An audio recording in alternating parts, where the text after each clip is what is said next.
ಪುಷ್ಪ 2 ಪ್ರದರ್ಶನದ ವೇಳೆ ಕಾಲ್ತುಳಿತದಲ್ಲಿ ಮಹಿಳೆ ಸಾವು ಪ್ರಕರಣ, ನಟ ಅಲ್ಲು ಅರ್ಜುನ್ ಅರೆಸ್ಟ್. 14 ದಿನಗಳ ನ್ಯಾಯಾಂಗ ಬಂಧನ ವಿಧಿಸಿದ ನಾಂಪಲ್ಲಿ ಹೈಕೋರ್ಟ್. ಇತ್ತೀಚೆಗೆ ಬಿಡುಗಡೆಯಾಗಿ ದಾಖಲೆ ಮಟ್ಟದಲ್ಲಿ ಕಲೆಕ್ಷನ್ ಮಾಡುತ್ತಿರುವ ತೆಲುಗು ಚಲನಚಿತ್ರ ಪುಷ್ಪ 2 ಚಿತ್ರದ ನಾಯಕ ನಟ ಅಲ್ಲು ಅರ್ಜುನ್ಗೆ ಹೈದರಾಬಾದ್ ಪೊಲೀಸರು ಬಿಗ್ ಶಾಕ್ ನೀಡಿದ್ದಾರೆ. ಪುಷ್ಪ 2 ಚಿತ್ರದ ಪ್ರದರ್ಶನದ ವೇಳೆ ನಡೆದ ಕಾಲ್ತುಳಿತದಲ್ಲಿ ಮಹಿಳೆ ಸಾವು ಪ್ರಕರಣದಲ್ಲಿ ಖ್ಯಾತ ತೆಲುಗು ನಟ ಅಲ್ಲು ಅರ್ಜುನ್ ರವರನ್ನ ಬಂಧಿಸಿ ನ್ಯಾಯಾಂಗ ಬಂಧನಕ್ಕೆ ಒಪ್ಪಿಸಲಾಗಿದೆ. ಪುಷ್ಪ 2 ಚಿತ್ರವು ಬಿಡುಗಡೆಗೆ ಮುನ್ನ ಡಿಸೆಂಬರ್ 4ರಂದು ಹೈದರಾಬಾದಿನ ಸಂಧ್ಯಾ ಚಿತ್ರಮಂದಿರದಲ್ಲಿ ಬೆನಿಫಿಟ್ ಶೋ ಏರ್ಪಡಿಸಲಾಗಿತ್ತು. ಈ ವೇಳೆ ಚಿತ್ರದ ನಾಯಕ ಅಲ್ಲು ಅರ್ಜುನ್ ಸಂಧ್ಯಾ ಥಿಯೇಟರ್ಗೆ ಭೇಟಿ ನೀಡಿದ್ದರು. ಈ ವೇಳೆ ತಮ್ಮ ನೆಚ್ಚಿನ ನಟ ಅಲ್ಲು ಅರ್ಜುನ್ ರವರನ್ನ ನೋಡಲು ಅಭಿಮಾನಿಗಳಿಂದ ನೂಕುನುಗ್ಗಲು ಉಂಟಾಗಿ ಕಾಲ್ತುಳಿತದಲ್ಲಿ ಓರ್ವ ಮಹಿಳೆ ಸಾವನ್ನಪ್ಪಿದ್ದರು. ಈಗ ಮಹಿಳೆಯ ಪತಿ ನೀಡಿದ ದೂರಿನ ಮೇರೆಗೆ ಹೈದರಾಬಾದ್ ಪೊಲೀಸರು ಅಲ್ಲು ಅರ್ಜುನ್ ರವರ ನಿವಾಸಕ್ಕೆ ತೆರಳಿ ಅವರನ್ನ ಬಂಧಿಸಿ ನ್ಯಾಯಾಂಗ ಬಂಧನಕ್ಕೆ ಒಳಪಡಿಸಿದ್ದಾರೆ. ವಿಚಾರಣೆ ಕೈಗೆತ್ತಿಕೊಂಡ ನಾಂಪಲ್ಲಿ ಹೈಕೋರ್ಟ್ ನಟ ಅಲ್ಲು ಅರ್ಜುನ್ ರವರಿಗೆ 14 ದಿನಗಳ ನ್ಯಾಯಾಂಗ ಬಂಧನ ವಿಧಿಸಿದ್ದು, ಅಲ್ಲು ಅರ್ಜುನ್ ರವರನ್ನ ಚಂಚಲ್ಗೂಡ ಜೈಲಿಗೆ ತೆರಳಿಸಲಾಗಿದೆ. ಇನ್ನು ಚಂಚಲ್ಗೂಡ ಜೈಲಿನ ವ್ಯಾಪ್ತಿಯಲ್ಲಿ ಪೊಲೀಸರು ಬಿಗಿ ಬಂದೋಬಸ್ತನ್ನ ಏರ್ಪಡಿಸಲಾಗಿದೆ. ಇತ್ತ ಮಾಧ್ಯಮಗಳೊಂದಿಗೆ ಮಾತನಾಡಿದ ದೂರುದಾರ, ಪ್ರಕರಣಕ್ಕೆ ಸಂಬಂಧಿಸಿದಂತೆ ಅಲ್ಲು ಅರ್ಜುನ್ ರವರನ್ನ ಬಂಧಿಸಿರುವುದು ತಡವಾಗಿ ತಮ್ಮ ಗಮನಕ್ಕೆ ಬಂದಿದ್ದು, ಬೇಕಿದ್ದರೆ ದೂರನ್ನ ವಾಪಸ್ಸು ಪಡೆಯುವುದಾಗಿ ತಿಳಿಸಿದ್ದಾರೆ. ಇನ್ನು ಬಂಧನದ ವೇಳೆ ಅಲ್ಲು ಅರ್ಜುನ್ ರವರು ಪೊಲೀಸರ ವಿರುದ್ಧ ಸಿಡಿದೆದ್ದಿದ್ದು, ತಮ್ಮ ಬೆಡ್ರೂಮ್ಗೆ ಪೊಲೀಸರು ನುಗ್ಗಿದ್ದಾರೆ, ಬಟ್ಟೆ ಬದಲಾಯಿಸಲು ಕೂಡ 2 ನಿಮಿಷ ಕಾಲಾವಕಾಶ ನೀಡಿಲ್ಲವೆಂದು ಗರಂ ಆಗಿದ್ದಾರೆ. ಇತ್ತ ಅಲ್ಲು ಅರ್ಜುನ್ ರವರ ಬಂಧನದಿಂದ ಅವರ ಅಭಿಮಾನಿಗಳು షాక్ಗೆ గురియాగిದ್ದಾರೆ. నా కొడుకు మూవీ చూస్తా అంటే ఆ రోజు సంధ్యా థియేటర్లో మూవీకి తీసుకెళ్ళాను. మూవీ చూస్తా అంటేనే తీసుకెళ్ళాను. అక్కడ అల్లు అర్జున్ వచ్చినందుకు ఆయన తప్పేం లేదు. మేమేమైనా ఉంటే దానికి కేసు విత్డ్రా చేసుకోనికి రెడీ ఉన్నా. అది న్యూస్ కూడా నాకు పోలీస్ వాళ్ళు ఏమి ఇన్ఫామ్ చేయలేదు అరెస్ట్ చేస్తున్నట్టు. నేను ఇప్పుడు మొబైల్లో చూసిన, హాస్పిటల్లో ఉన్నప్పుడు మొబైల్ చూసిన ఇట్లా అల్లు అర్జున్ అరెస్ట్ అయ్యాడని. అల్లు అర్జున్కి అయితే ఏం సంబంధం లేదు వచ్చినందుకు. ఏమైనా ఉంటే నేను కేసు విత్డ్రా చేసుకోనికే రెడీ ఉన్నాను. బెడ్రూమ్ బయటకు వచ్చి బెడ్రూమ్ నుంచి అది తప్పకుండా చెప్తున్నా, మంచి విషయం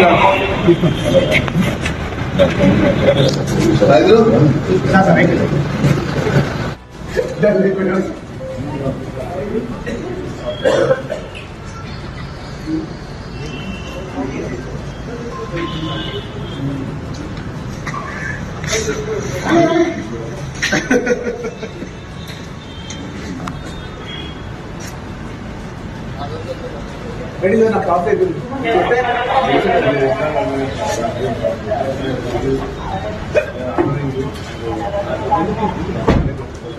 సార్, మీరు ఏం ఆర్డర్ చేస్తారు? మీరు ఏం ఆర్డర్ చేయలేదు, ఎందుకంటే అర్థం మార్చుకుంటారు. అయితే ఒక మనిషి పంపించమంటే సార్ నాకు తీసుకెళ్తాం తప్పలేదు, వెళ్తాం తప్పలేదు, దాంట్లో తప్పలేదు. అది బెడ్రూమ్ బయటకు వచ్చి బెడ్రూమ్ నుంచి వెళ్ళిపోవడం, స్కూల్ నుంచి వాళ్ళంతా చేశారు. అది తప్పకుండా చెప్తున్నా, మంచి విషయం కాదు.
బాగుండదు అన్న మీరు మళ్ళీ ఇంకా ఏ క్రెడిట్ వచ్చినా రాని నా చేతిలో ఉండాలి. గుడ్డైనా బ్యాడ్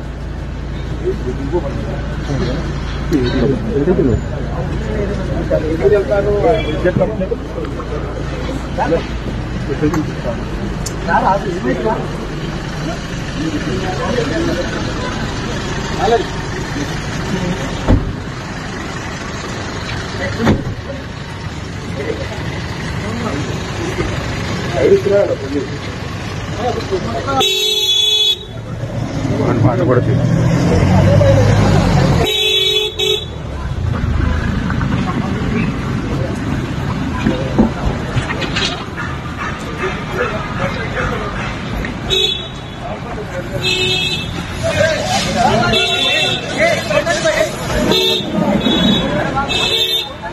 సార్ సార్ సార్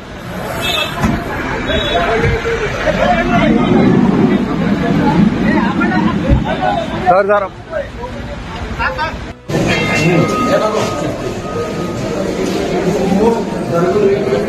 అరే బాబు జరుగు